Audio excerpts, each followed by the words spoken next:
You can get ad-free episodes of the Forest School podcast, as well as bonus episodes and exclusive access to upcoming guests to ask them questions before anybody else finds out about it, simply by visiting patreon.com/Children of the Forest. It's windy. It's windy in the woods. A little bit of nice summer breeze. Ooh, ooh, ooh, ooh, ooh. Da, da, da, da, da, da, in my mind. Yeah. That's what it is. Yeah.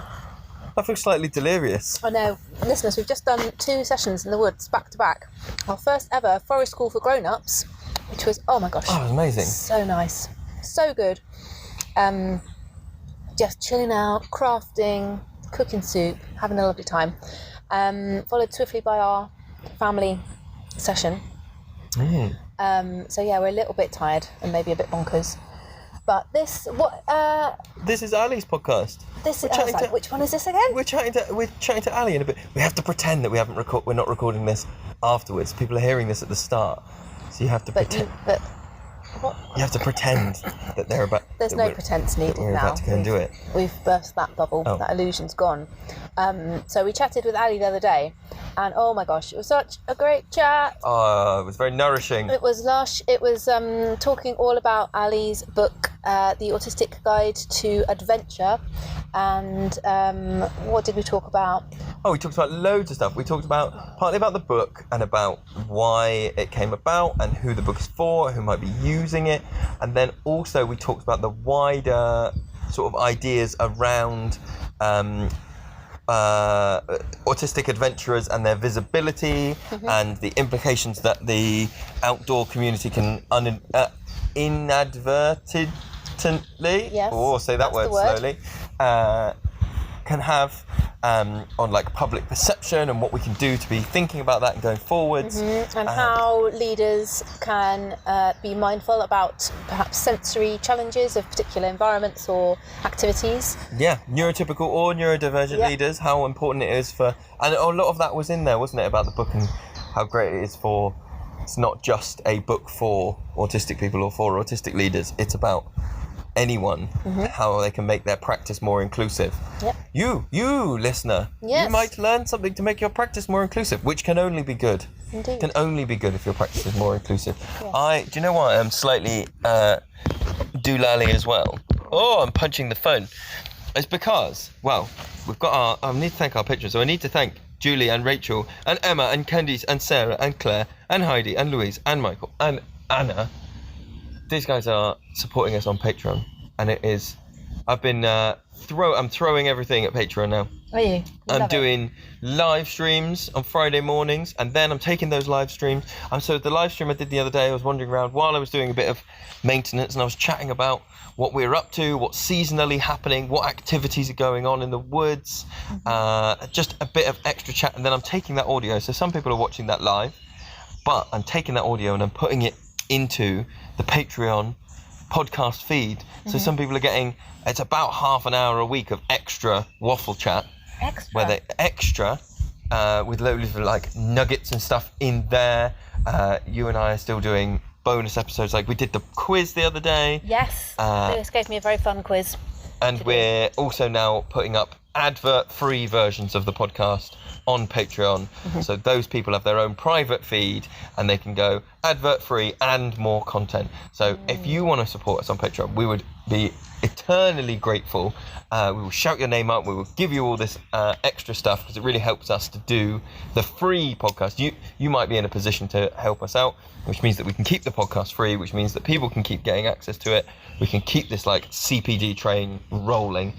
If you do feel like you can help us out, it's patreon.com/Children of the Forest, and it's from as little as $2, which is about £1.50 right now, a month. £1.50 a month for half an hour a week of streams and bonus episodes and advert free, and mate, value for money. It's hard to come by these days. But you can barely get a pint of oat milk for that. Well, there you go. Of oat milk. A litre of oat milk. We're better than a litre of oat milk. And cheaper. Yeah. There you go. Yeah. So, please enjoy this chat with Allie. Yes. And we'll see you in a bit. Bye-bye. Bye. I'm Wem. And I'm Lewis. This is the Forest School Podcast. Let's go!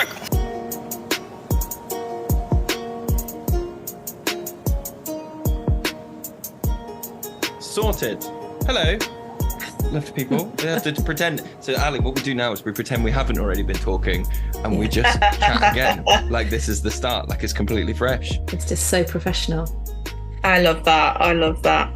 Hyper professional. We're here with Allie Mason. I was going to say you sent us your book. I've got this book now and I have no idea how I got it other than I got it from Wem. I know because we got it from your publisher, from Jessica Kingsley. And it is called The Autistic Guide to Adventure. And so, Lewis and I have been reading it, and we're really so glad that we could get to speak with you as well and get a bit of the kind of inside journey about how this book came about and more information about some of the stuff that you write about. So thank you so much for giving us your time. I guess I'm going to start with the first question, which is what inspired you to write the book? So firstly, thank you very much for having me. It was a great honour to be invited on the podcast. I'm a little disappointed it didn't get dropped off by fairies. I thought you said the book was going to have appeared magically in your garden overnight. So the realistic logistics of that was a bit disappointing. However, what inspired the book? Excellent question. I think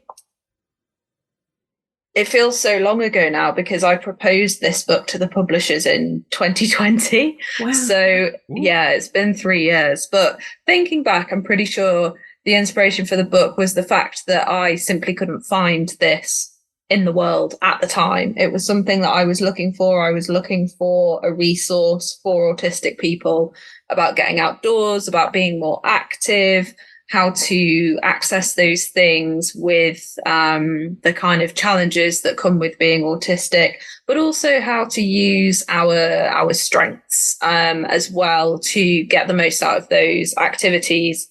And nothing like this existed. And I'm pretty sure to this day, this is the only kind of book of its kind at the moment. I do hope that there will be more. I do hope that people will read it and think, oh, yeah, actually, I've got something to say about that. And we'll get a bit more kind of conversation around this topic.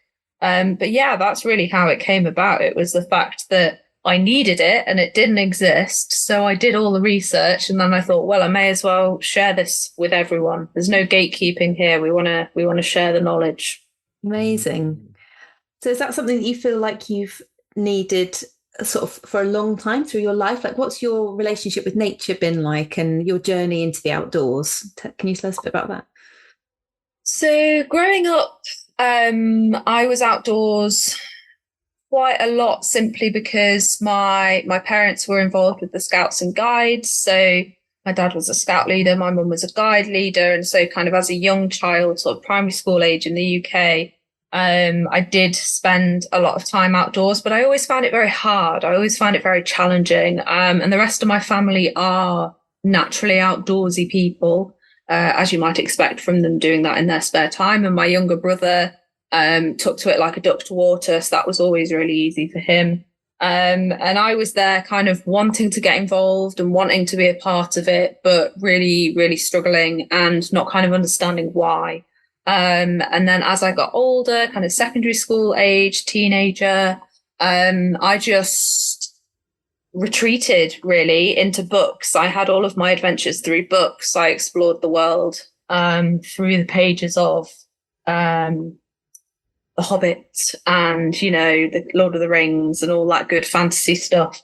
But always wish that I was out there doing it myself. And my brother remained a very active, very sporty, very adventurous person as he grew up. And I kind of watched him having all of the experiences that I wanted to have for myself. And sometimes I'd try, sometimes I'd go along with him. Sometimes we'd do stuff as a family. Sometimes I'd even go and try and do stuff on my own.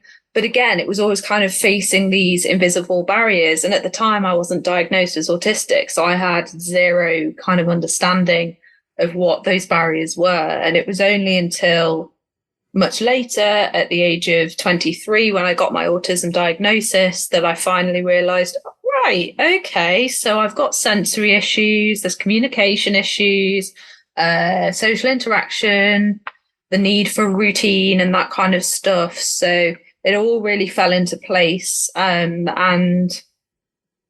kind of opened the doors to a new relationship with nature that I'd never had before. That's really interesting. Actually, one of the questions that I wrote down that I wanted to ask you is that the subtitle of the book is Active Pursuits from Archery to Wild Swimming for Tweens. Tweens, I'm still not comfortable with this word. Tweens and teens. Yes. And I wanted to ask you about, like, why choose that age range? But it sounds like maybe that was the age that it sounds like maybe you felt you missed out on. So is that why it's aimed at this age group, or was there another reason? Yeah, no, definitely. You've hit the nail on the head there. Whilst I chose the title for the book, I didn't choose the subtitle. And when the publishers came back with for tweens and teens, just like you, tweens, I kind of got really stuck on that. I was like, what is a tween? What does this mean? But yeah, very much that when I was diagnosed and when I found out I was autistic, there was a period of grieving for a childhood that I could have had if I'd had that diagnosis earlier. And part of that grieving process was how many different things I could have accessed if I'd only had a label for what those challenges were and had kind of accessible solutions for overcoming them. And you may or may not have noticed that I did actually dedicate the book to my younger self. Because I said in the start, for Alex, I promise it gets better, because that's what I really wish. I know it's a little bit sad, but it's also a full circle moment to be able to honor what she went through and to say, I've turned this into something really positive that's going to help a lot of people not get stuck in the same place that I was. That is massive, isn't it? There's a thing, I can't remember where I've seen it, but there's a thing that's like, oh, you need to be, as an adult, you need to be who you needed when you were a kid. And that 100% is, yeah, that's huge. Do you think there's, so that obviously was like a big life experience for you, and that ended up with the book being about this kind of age range. Do you think in 5-10 years time, you would write a similar thing in a different way for adults? Or do you think this is like, because to me, nothing in the book necessarily says this is just for teenagers. You know, all of these things are, I can see someone in their 30s who approaches this stuff and go, oh yeah, I want to start trying new stuff. Do you think you would have written anything differently for an older age range, or? Thanks to everybody that's rating and reviewing on Spotify and iTunes. It really helps us to find new listeners and share what we're doing with more and more people. So I really like the fact that you've said that, and I'm really, really glad that as kind of adult readers yourselves, you're reading this book and you're thinking, as somebody who is not a tween or teen, I can still resonate with the stuff that's in here. I can still kind of get value from the advice. And I have noticed since the book has been published that, you know, there's a whole age range of people who are accessing it and who are using it. And that's really fantastic that it's not just limited to kind of the audience that it was aimed at, if you like. And I think kind of building from that, a lot of what I would have written for a different age of audience would have been very similar, simply because I think the concepts and even the execution are equally applicable to those different age groups. I think sometimes you just need to go into these kind of activities and trying something new with an open mind, but also an element of self-deprecation. You kind of have to go into it thinking, do you know what? Perhaps I'm going to be really bad at this. Perhaps I'm not going to be the best kayaker the world has ever seen. And I might not even get better the more I do it. I just might be less likely to drown. And that in itself is, you know, a great achievement. So on the one hand, I would say that I do really hope that a broad age range accesses the book, finds it useful. And even if I was to write another book in time, covering similar things specifically targeted at an older age group, I'd probably go with the same kind of vibe, and I'd probably go with the same kind of approach, because we all need to tap into our inner child. And that's something that's definitely missing in a lot of adults these days. Yeah, absolutely. I really love the way that the book uses the profiles of people who have taken part in the particular activity, and sort of, you give your breakdown and any kind of sensory and social potential challenges that the activity might have, and some of the equipment. And there's some really great illustrations in the book as well, which I really love, kind of illustrating some of the equipment, because I think that just the equipment is such a barrier for some people. Like, I was just talking to my other half the other day, and he was saying, I could really get into like road cycling, but the gear, oh my God, and it is just, to have like little illustrations of some of the stuff that you might need to wear or to have with you, I think it's really invaluable. But yeah, going back to the sort of little interviews or profiles of the people, what was it like kind of connecting with those people and finding them? Did you kind of know a lot of those people already, or how was that process? What was that like?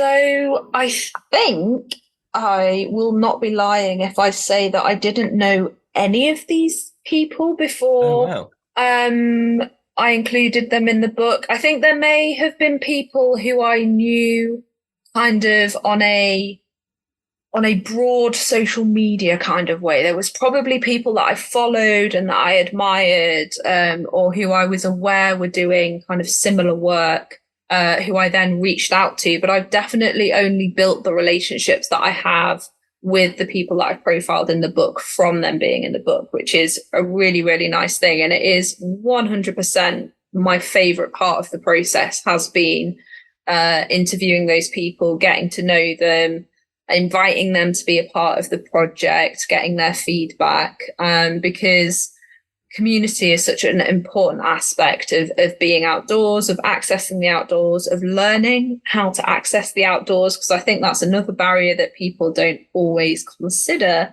is the fact that if you haven't grown up being an outdoorsy person or being outside, if your family haven't taken you, if you haven't gone with school, if you haven't had friends where you all just kind of went and hung out in the local park or whatever, then nobody taught you how to be outside and how to connect with nature. And it's not always an innate thing. It's not something that you're just born with. And it's like, wow, I can commune with trees and talk to birds. Like, we're not all Snow White, unfortunately. So I think that process has been really, really beneficial for me, and learning as well how different autistic people experience the world, because we have this phrase that is overused, but nevertheless still incredibly true within the autistic community, which is, when you've met one autistic person, you've met one autistic person. And there are people who talk about their experiences in the book who are my complete opposites. Like, we've got somebody in the book who really enjoys stand-up paddleboarding and kind of water sports that involve being in the water, swimming and that kind of stuff.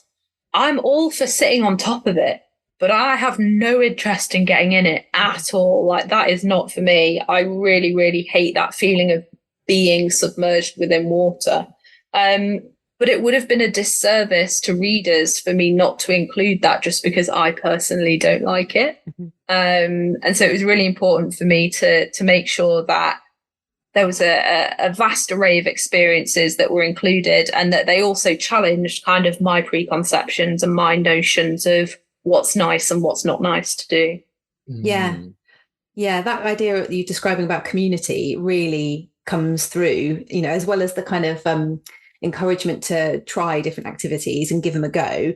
There is that encouragement that really comes through as well about kind of connecting with other autistic people and celebrating that really comes through. I think that's especially I just flicked open the book randomly, and it happened to open at Stuart's page. Yes, I was going to mention Stuart. We met Stuart at the Forest School Southwest conference. Yes, and he had the book with him, and we were speaking with him. And yeah, he really, in his little kind of profile, he really kind of champions reaching out to other autistic people and linking up with them and that kind of thing, which is really good. It's amazing. It's a really useful tool. I mean, you've talked about it in a few different places in this book, Allie, about the the need for like more visibility and for the autistic community to be seen in these outdoor spaces. And so it's amazing having, like you say, not just having your own views and this is my like personal memoirs, but like sharing all of these people. And although it seems very silly, having pictures of them is massive. Having a photo of the person and being like, oh right, that's a person. Yeah. And I can see. And amazingly, that's an autistic person, and we don't all look the same. Like there is no, you can't. I think the difficulty around visibility for autistic people is that it is an invisible disability. So it is often something you can't tell about a person just by looking at them. I sometimes say autism is not a facial expression, so you can't just look at me and go, gosh, yeah, she's autistic. But it is very useful to, where possible, visibly be autistic in the outdoors and in nature. And you know, what that looks like is different for everybody.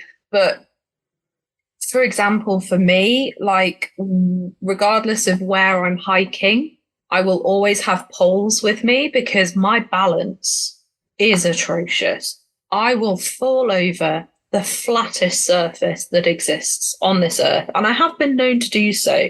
And, you know, somebody can look at me and they're like, okay, so she needs support and that's why she's using these. And maybe they'll be curious, they'll be interested, and they'll be like, we're literally walking down a straight road. Why are you using hiking poles? And I'll be like, well, let me tell you a little bit how being autistic affects my balance. And then that opens up that conversation. Not that anybody has ever harassed me in a field asking me why I'm using hiking poles, but if they did, you're ready. Personally, I'd welcome that. I'd be like, yeah, let's have a chat. Let me tell you why this is how it is. I was reading some stuff the other day about hypermobility and its links with ADHD and autism, and that's really interesting as a like one of the ways that these things can all be linked together. Oh yeah. Allie, I was wondering, did you have anything that like, so you talked about some, not all of these are like your personal favorites, you're not necessarily going to go and do any of these. Were there any that either you wanted to get in the book and you didn't for whatever reason, or were there any that someone else was really pushing to get in the book and you kind of went, nah, we're not doing that? Do you know what?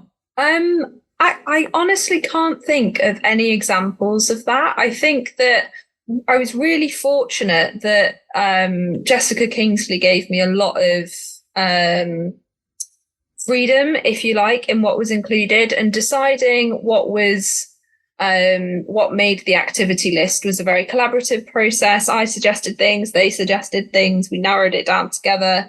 And I think it was more about finding a theme for the whole book. That's really what I wanted to work with. And I tried my best to make the majority of the activities things that you can do on your own if you want to, because something that I've really struggled with as an autistic person, kind of getting outdoors and engaging with an active lifestyle, is there's often quite a lot of pressure to be social whilst doing so. There can feel like there's a lot of pressure to be part of a group or part of a team or join a club or do it with somebody. And sometimes I'm up for that. Sometimes I'm in a social mood, my battery is well charged, and I've got the capacity to not only try a new activity, but also to do it whilst interacting with another human being. However, for autistic people, our social batteries deplete incredibly quickly, and there will be days where we would have to choose: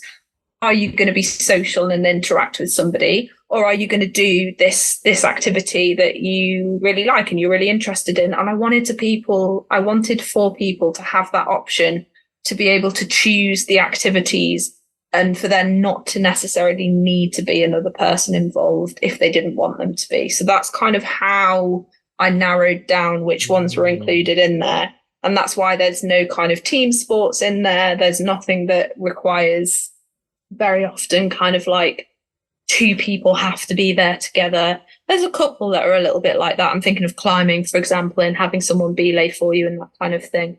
But overall, that was the gist that I was going for. And there's some there that even, I mean, so people might have listened to the title of this book and might be thinking that this is essentially extreme sports. But there's so much in there that I think, so there's ones in here like foraging and, stargazing and things that are like, I think we were talking to someone the other day and they were saying about how it's really one of the challenges for neurotypical leaders can be anticipating sensory needs. If they're not experiencing themselves, they can't then imagine it and go, well, this, so I think stuff like stargazing is one of those things where you might, from a place of, if you don't have sensory needs, you might go, well, it's just stargazing, isn't it? There's nothing that needs, considering there. That's a very inclusive activity. It's all done, no further adjustments needed. Dust your hands off we go. And even just having a few of those sort of low, I was going to call them low arousal activities, and that's not what I mean. I mean low impact, low physical exertion, maybe activities really highlights that need for like just more consideration. You will never need to go back to mundane marshmallows ever again. My book, Forest School Cooking, covers everything from how to build ovens to cooking in new and exciting ways, and a whole load of easy and amazing recipes that your groups will love. Order your copy today on Amazon. 100%. I think it was really important for me to make sure that all of the activities included would appeal to as broad an audience as possible and be as accessible as possible, because I'm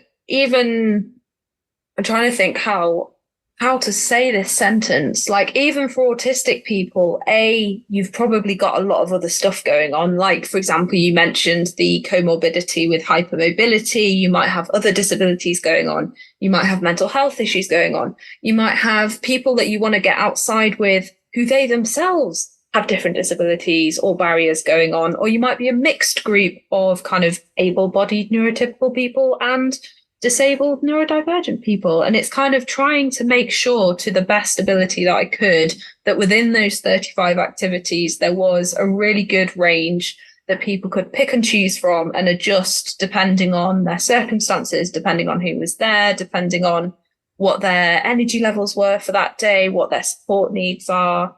And you're absolutely right that for people who've never had to consider what an activity is like from a sensory perspective, it's so incredibly difficult to put yourself in the shoes of somebody who has those sensory needs.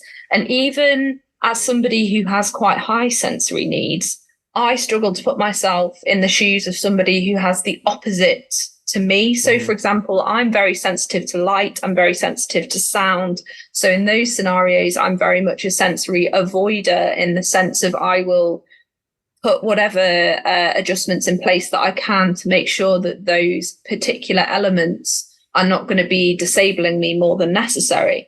But there's going to be people out there, autistic or not, who love light and who love sound and who love to be surrounded by that and who are sensory seekers in that respect.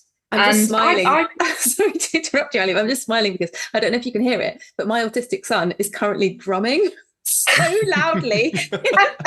I'm like, we struggling to concentrate because he's really, really going for it. Just talking about sensory seeking. That's incredible. Because we can't hear that at all. That's great. I'm so glad. Oh God. But B, what perfect timing. What absolutely perfect timing. You would never catch me drumming loudly for a second. So that is just a great example. And I would struggle to put myself in his shoes. I would struggle to imagine what would he need from an activity where he's going to want that level of stimulation, because that's not me. That I literally spend my life trying to avoid that. So I think my advice would be in those scenarios for whether it's a neurotypical person approaching neurodivergent accommodations, or whether you're neurodivergent yourself and you're just trying to understand the people who are like the opposite to you or a different mix of traits than you are. If possible, kind of create a checklist that you can go through. So we've got resources like this book now. More and more resources are becoming available. Even if they're not books, there are now more kind of social media posts, websites, blogs around this. Read everything that you can, watch everything that you can, whatever format you like to access your information in.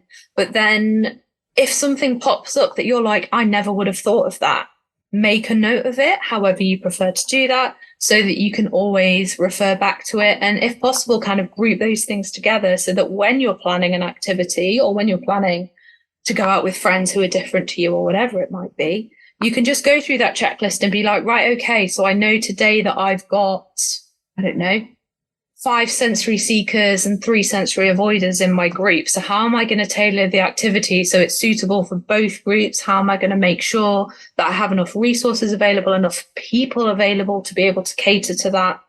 Because you're not often going to be able to kind of show up and just have people of all the same needs all at the same time. There's always going to be that level of kind of adjustment and adaptation. And this is a kind of approach that like needs to be everywhere. This is normalized. It needs to be normalized. It just needs to be spoken about more. And you know, if you're thinking about any environment where you're going to have a lot of people, like school or public transport or all these kind of places where, you know, people congregate and people need to be in a certain amount of, you know, for a certain amount of time. And it's not normalized yet, is it? It's not. No. I think as well, there's a massive, even more so than like I get what you're saying about like schools and all the, you know, there's places where people are going to interact with each other and have different needs. But I think there's also something that this book is, it feels like it's part of that wider movement to me that is like, there's a cultural thing, particularly in the UK in some bubbles, which is that like going outdoors or being in nature in some way has to come with a degree of like hardship or suffering or like grit, you know, that kind of attitude of like being outdoors is about like getting through it. Like I'm doing a real masculine face right now. People can't see. It's about getting through. It's about dealing with the elements. It's about, you know, like there's a, I think a subculture of like nature or like the outdoors and comfort.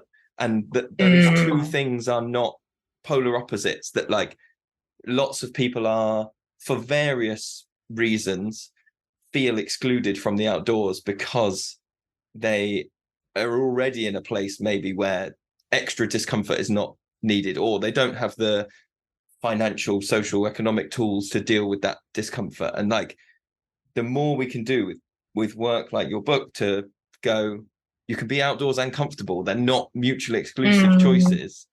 You know, yes. I think that's You've huge. managed to touch on one of my biggest pet peeves about the kind of outdoor adventure communities.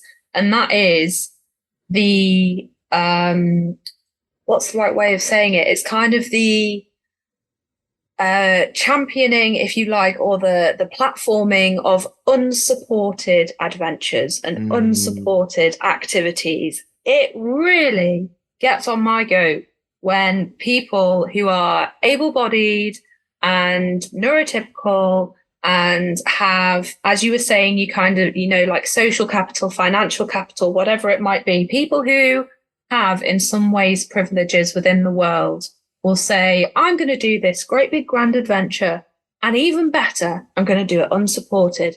Nobody's going to be there to help me. And as you said, the focus is really on kind of the hardship and the grit and the suffering.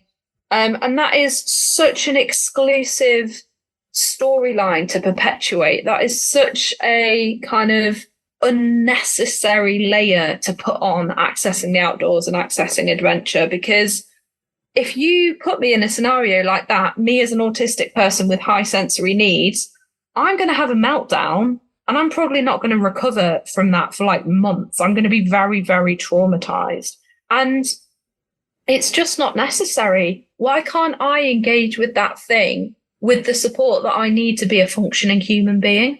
I'm not saying that I want people to help me to the point where it's not my own achievement anymore. I just want to level the playing field so that I have the same access as everybody else. And I just don't see that conversation happening at any kind of level that it needs to within the adventure communities, in terms of we need to stop perpetuating this unsupported is superior narrative. And I think it's something I have a little waffle about in the book as well, because it just gets me. It really bothers me. You do. You at the end, and I wanted to ask you to tell us more about the manifesto at the end of the book. Yes. Oh, now you've put me on the spot, because I should really have a copy next to me, but I don't. But the manifesto was very important. It's 2 pages. Do you want me to read it? I can go for it. Absolutely, yeah, go for it. So you've made it to the end. That's an achievement in and of itself. So I now consider the first step towards becoming an adventurer complete. I'm glad you've decided to come along on this journey with me, and that you've chosen to learn more about all of this awesome active pursuits that are out there and to get involved with.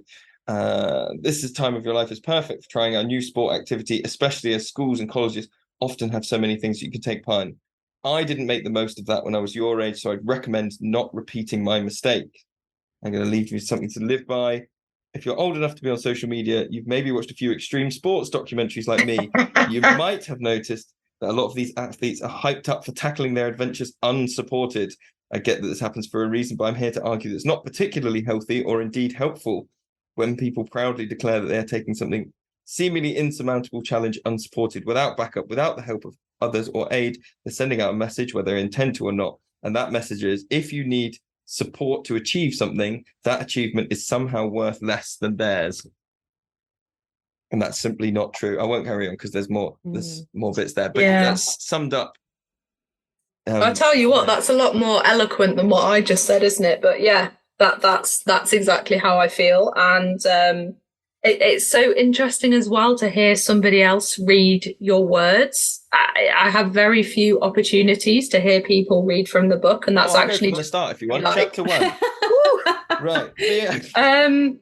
But yeah, absolutely. And so for me, it was really important to include this manifesto and to make that point, and also to have the page at the end that says being autistic and adventurous means, and we've got it set out so that you can kind of like photocopy if you want and stick it on your wall or something, or take a picture and save it on your phone. That's a good idea. But I wanted people to have something to go away by, because you know, the book is relatively long. You know, we've got 200 and something, or maybe not quite 200, but that kind of level of pages in here. And you're going to dip in and out of it when you're ready to. You're going to remember some stuff, other stuff you're going to forget. But I really wanted the manifesto to be something that would stick with people, and that they would take with them as they're going out on their adventures, so that they remember to just have a go, to ask for help when they need it, but also to respect their limits if today is not the day. And to remember that, I'll read this little bit out. It says, adventure isn't just something you do, it's part of who you are. Choosing to be an adventurer means choosing to see the possibilities for adventure in every aspect of your life. Start looking at the world around you through this lens, and you might just be surprised by what you find there. And that's kind of really inspired by Al Humphreys, who I admire very much. And something that Al always says is that if it feels like an adventure to you, it is an adventure.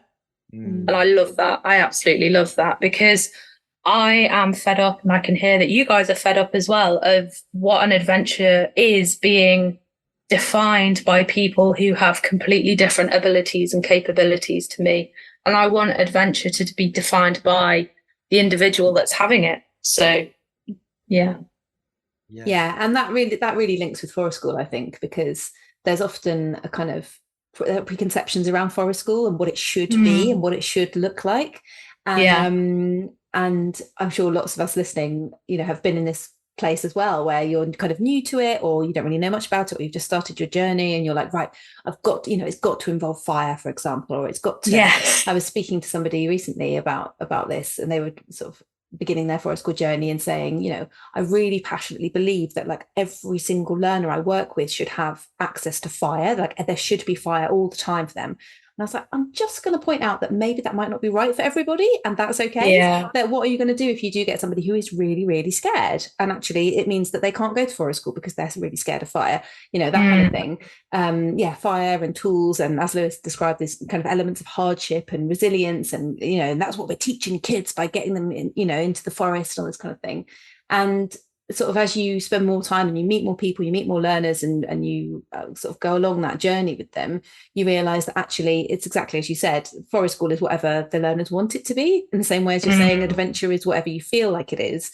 That you're working kind of together with the learners to make it their forest school experience the way they want it to, and that if you can bring in little things to maybe stretch the comfort zone a little bit, but just kind of rigidly sticking to, well, that's what it should be, and that's how you do it is not actually helpful for most humans.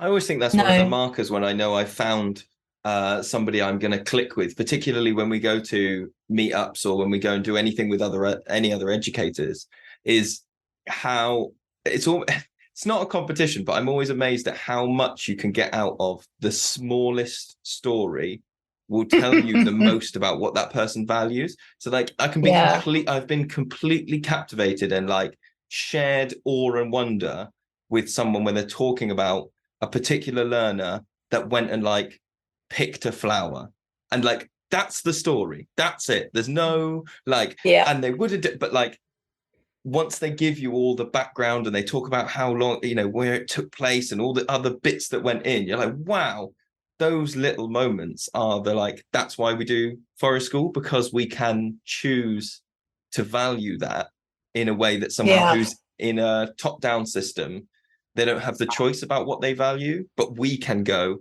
that's the moment, that's the thing. And actually and quite a lot of those stories, they come from, and it occurred to me that this is I feel like a really important choice with your book, is that they come from the second person. They come from that, like the way that the learner described their own experience. It's not, sometimes it's the leader going, oh, and then I saw them do this and then I saw them do this. But more often than not, it's, and then they came up to me and they said, did you see? And I went over here and I did this thing. And like, that level of like, I think that's a big part of the holistic side of forest school, is that like the story is theirs, like and it occurred to me when I was reading your book and thinking about like, oh, this is great, and obviously I'm going through and going, okay, who's this for, who would I recommend it for, and all these things, and it would have been very easy, I think, you could tell me if I'm wrong, to write this book from a place of like 4 leaders, and you could have very easily written it as like, you will have some learners who need this, or you will have some learners who need this. But it's not, it's all written second person perspective, talking to the reader, going, you will need, you might want to ask your leader for this, you might want to ask for that. And like, did you was that intentional? Was that something that cropped up? Applications for Forest School leader training at Children of the Forest are now open. Come and learn with me and Wem at our private woodland down in Devon. Find out more by heading to myforestschooltraining.co.uk. See you there.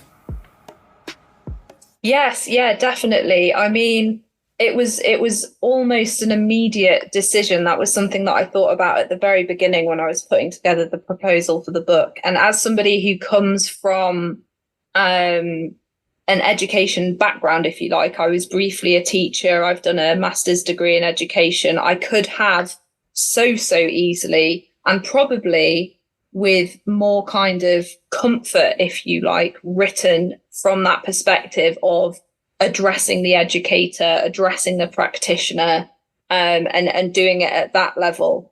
But one of the things that I get frustrated by, and I know that others get frustrated by, not just in the autistic community, but more broadly in the neurodivergent community and also in the disabled community, is having people speak for us when we're perfectly capable of speaking for ourselves. And I just, when I see kind of the voices of another person being platformed when they're talking about us, whoever us might be, that member of the community, I think that was an opportunity for that individual to have their voice and to have their voice heard and to be able to express themselves in the way that they want to be heard, rather than having their story reinterpreted and repackaged in a way that suits the parent or the educator or whoever it might be. And so it was really important for me to write the book from the perspective of empowering that individual to use their voice. And I think a lot of the time that can be terrifying. That can be really scary. People don't have this innate confidence that people want to hear what I have to say, or people want to listen to me. And especially for people who've been in this situation of being spoken for, sometimes you don't know what your voice looks like. Sometimes you don't know how to express yourself. You don't have the words, you don't have the kind of shape of what you want to say. And so that's what I wanted to give people with the book. I wanted to give them this example and say, look, this is me as an autistic person, not letting somebody else speak for me. And this is how you can do that as well. And that's what as much as I'm very glad when an educator picks it up, I'm very glad when a practitioner picks it up and learns from it. That's not who I've written the book for. I've written the book for the learners themselves. And that's why it is written the way that it is. Oh, it's amazing. Getting a bit emotional. Sorry, guys. Well said. I have been reading it this last couple of weeks, and so I left it in. I've just been sort of getting it out of my bag and putting it on the side around the fire circle or around wherever we are. And it's, I think, for our learners, they're particularly our home ed group, they're slightly too young to access it. They're not yet tweens. Some of them tweens. What's before tweens? They'll get there. What's before tweens? Pre-tweens? Beans. I think that's just an actual kid. Beans. Beans, tweens, and teens. Beans. But actually, someone else that was coming to somebody that was working with us picked it up and said, and she also works in outdoor pursuits and does all these kind of things, and she was blown away by it. She was kind of like, oh my god, this is incredible, we need this. She and then she was describing that she'd just been on a training course for, I can't remember what it was, but she said she nearly had a burnout moment midway through the day, but she said the training course, there was no box at all in the sign-up information, so there wasn't any inclusion in the course, but there wasn't even a box on the name, date of birth, there wasn't a do you need any adjustments box. So she was like, oh my dear, you need to, but it's one of those like round table groups, where a different person leads different courses, and she was sort of going, right, get in this book and I'm going to go in there and I'm going to which was amazing because she is neurodivergent, and she was kind of advocating at that like higher level with the book. That makes me so happy. Very nice indeed. So was there anything that we haven't touched on that you were like, oh, we definitely people need to know this about the book, or people, you haven't asked me this, Lewis and Wem.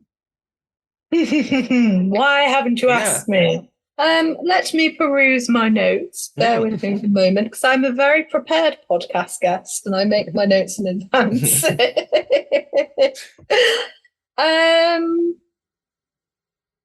I guess something that we have touched on, but I think it's definitely worth going into a little more detail about, is we talked briefly about kind of having these different range of activities within the book and making sure that things weren't just incredibly sporty or just extreme activities and that kind of thing. But I also think it's worth kind of dwelling on the fact that you can just go outside and exist, and that is cool. Like, you can just go outside, exist there, and you are connecting with nature and you are building that relationship with nature, because that actually ended up being one of the only ways I accessed the outdoors as a teenager. Is that sometimes I would just get to the point where I needed it so badly, but I didn't understand how to access it. I was really lucky. I grew up on the edge of the Yorkshire Dales. I had access to fields and beautiful landscapes. I could literally walk from my front door, and within 5 minutes I was kind of in the open countryside, which I didn't appreciate enough, but I do now. And just being able to get out there and stop and breathe and not think about anything else. And the value of that is often overlooked in this modern day society of everything is an achievement, and everything is a bucket list item, and everything is a comparison to what the guy over the road did. And And so I think, and I'm sure that's something that you guys kind of have with the forest school as well, in the sense of sometimes learners just don't need to be actively learning anything. They can just be there, and that in itself is the learning experience. Or maybe just like play Pokemon, but if you happen to be doing it outside, that is, that's okay with us. Yeah, but do you know what? I've taken, there's so many things that we've taken, because we run really long-term groups, we get to take this like really long-term view of everything that might normally have been condensed down. And it occurred to me this week, I'm just going to, because Wem wasn't in this week, so I'm partly just filling Wem in on what's been happening in the woods. In a classroom setting, you might have like an hour to go input, do the activity, wrap up on the activity, and that's an hour. And so some of the kids have been doing Pokemon card trading, and they've been coming in for like 2 weeks, maybe 3 weeks now. And this last week just gone, I pulled out, I remembered I had in the back of my car a load of blank playing cards that I was using for story prompts. And they made Pokemon cards, and they started chatting about it and drawing it, and they were talking about the powers, and they were talking about the, and I realized that like what would have been an hour's activity for those learners, they needed 2 or 3 weeks to embed and get all the pre-information before they're ready to do that thing with it. But in that way that like they couldn't have handled that, like it would have just shell shocked them to go like, here's the thing, now do the thing, now come and do the, It always goes that way. Someone brings in something from outside that isn't necessarily a particularly natural or forest schooly type thing, like a board game or a particular toy. And we're just going to go with it, and then it always ends up kind of rippling out with people going, I need some wood because I now need to make a board game out of wood with pieces, and I need some paint, and and it always ripples out into something. It doesn't look like forest school at the start. You've just got to go, it will be in a bit. But that's the beauty of it, is the interconnectedness of literally everything is so lost nowadays. And we can't get too philosophical towards the end of the podcast because people will just give up and close it. But I do think that is something that's so amazing about giving people space, giving people time, giving people the opportunity to process. That's a big thing about autistic brains, is that we are consciously processing a lot of things that neurotypical brains unconsciously process. So for us, it takes so much longer to, for example, engage with an activity like that, or to make sense of something that's happened, or to prepare to do something, because we are consciously running through that in a way that other brains do naturally and don't kind of really think about. And so having that opportunity, as I said, that space, that time, just means that the interconnectedness of everything can really embed itself and can really flourish in a way that doesn't happen when it's just ticking along in the background, and then you get there and you're like, cool, okay, today we're drawing Pokemon cards. Like that wouldn't have happened if you hadn't had the whole context as you were just describing, which is what makes it so beautiful. Yes. Allie, I have one just before you go, and it's just occurred to me. I'm gonna pitch an idea, and you can. But if it's a good one, I'm copywriting it, and the three of us can have it. All right. Okay. The people listening cool. can't have this. There are lots of neurospicy people who connect more with the more than human in the world, be that flora or fauna. Do you think there is room for a book similarly structured to this one, but about different animals? And like, if you have a particular interest in birds, what bird watching might look like, and the way that birds move and the noises, and like, oh, if you're particularly interested in badgers, then this is what you might need to, this is what badger fur feels like, and this is what you might experience with their scat, and this is what you might, you need to be able to do it at night. And like, there's got to be something there, right?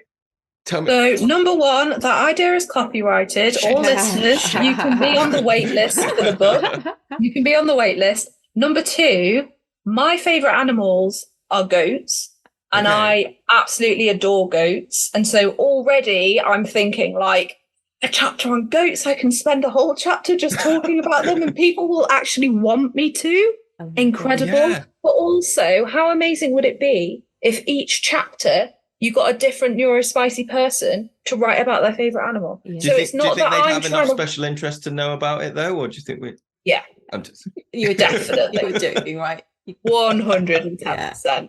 And if they didn't know, they would be so committed to finding out. Like the amount of information that we can get out of resources that people are just like, surely you can't figure out that. And I'm like, give me 2 hours and I can tell you anything. Oh, amazing. So it's a thing. It's going to be coming. Get ready.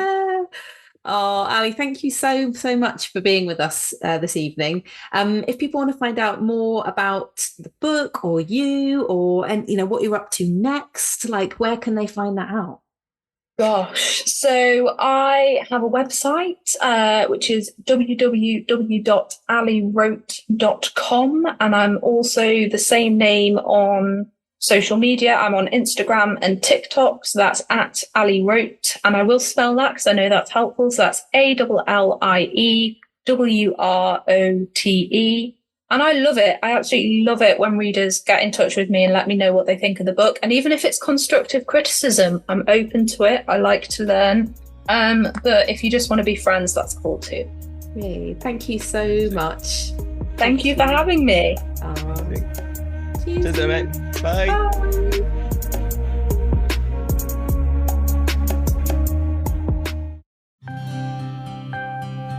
You can get ad-free episodes of the Forest School podcast, as well as bonus episodes and exclusive access to upcoming guests to ask them questions before anybody else finds out about it, simply by visiting patreon.com/Children of the Forest.